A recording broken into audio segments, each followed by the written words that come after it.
In this video, we discussed the data profiling subprocess of the transformation part of the ETL process.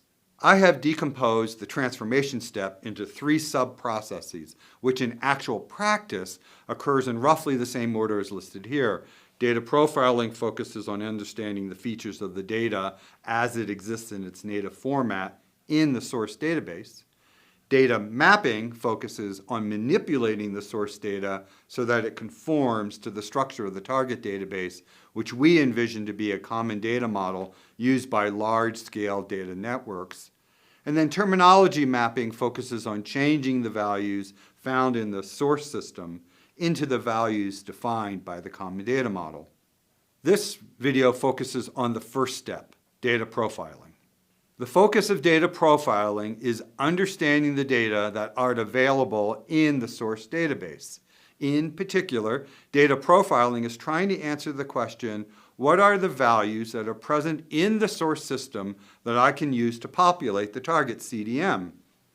And additionally, not only what is present, but how often are these variables used in the source database?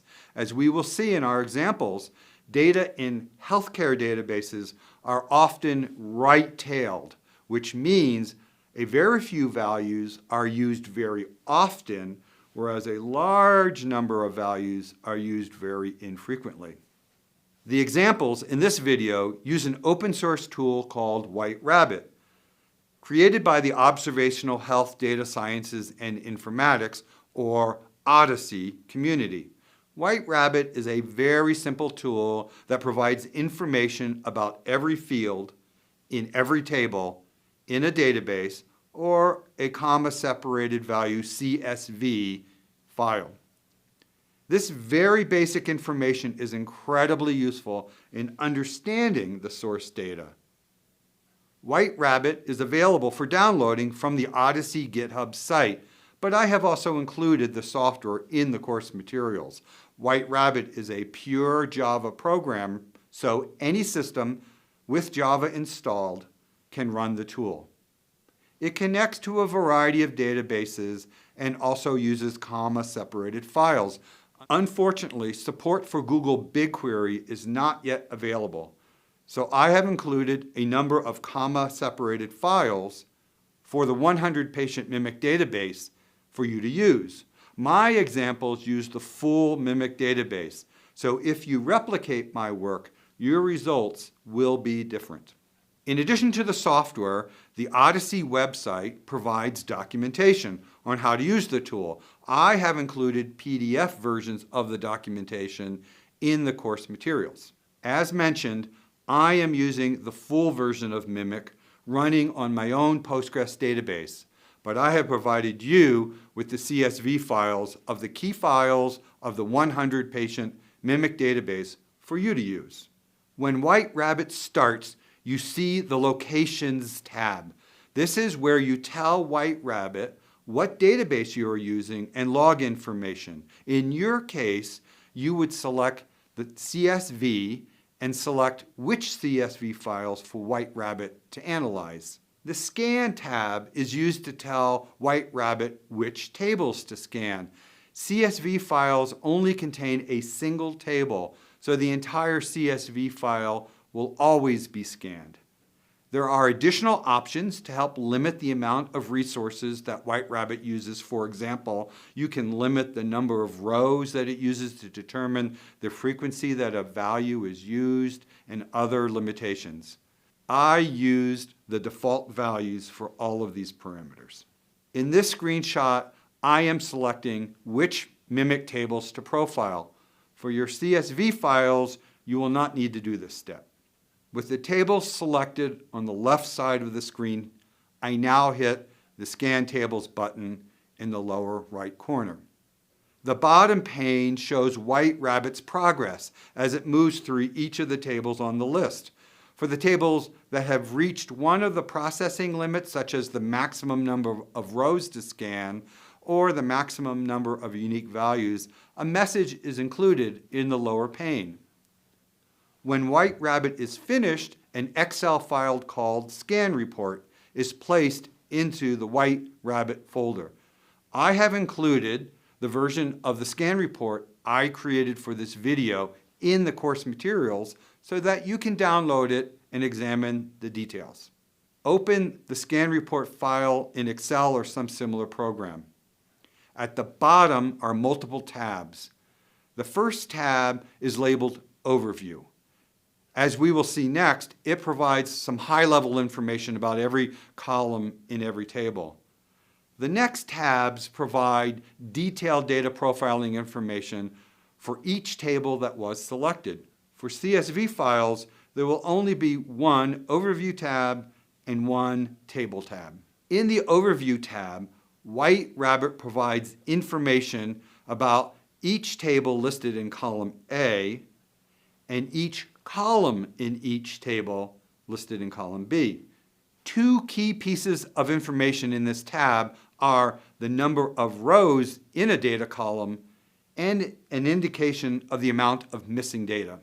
We now look at one of the table detail tabs. In this case, I have selected the Diagnosis ICD table, which provides information on all of a patient's diagnoses during a hospital admission.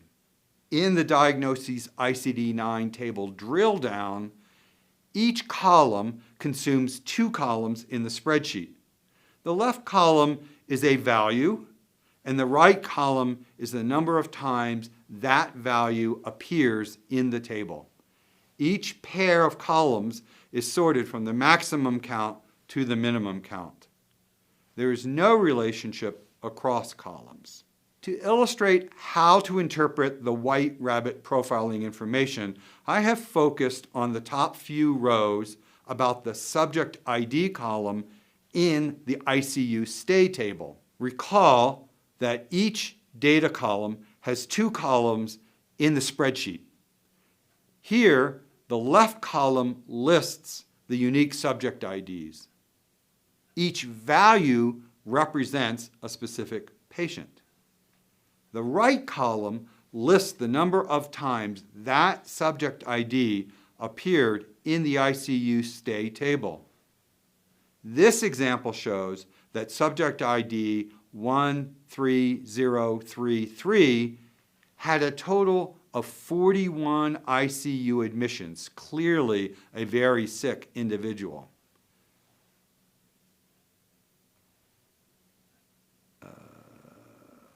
Subject ID 109, I didn't put that in there. Subject ID, go back. Okay. Yeah.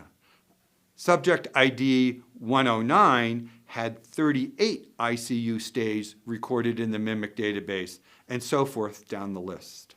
Moving over to the HADM ID column, or HADM ID column in the ICU stays table, recall that HADM IDs records the unique hospital admissions, whereas the subject ID records unique individuals. In the ICU stay table, hospital admission ID 163281 resulted in 7 ICU admissions. Hospital admission ID 186706 also had 7 ICU admissions. It is important to realize that it is not the case that these 7 ICU admissions occurred in subject ID 13033 or 109, which also appear in the first 2 rows in the subject ID columns. These hospital admissions probably belong to some other patients who appear somewhere in the list of subject IDs. You would need to query the ICU stays table with these HADM IDs to pull out the subject IDs that were associated with these admissions. Jumping over to the prescriptions table, you will see that the 2 most often used medications were potassium chloride and insulin. As a final example of interpreting White Rabbit output, looking at the language column in the admissions table, we see that the most common language was English, followed by no value, followed by Spanish, followed by Russian. Download the Excel file that I have posted to familiarize yourself with White Rabbit's output. There is a surprising amount of very useful information about the data values in MIMIC from this very simple tool.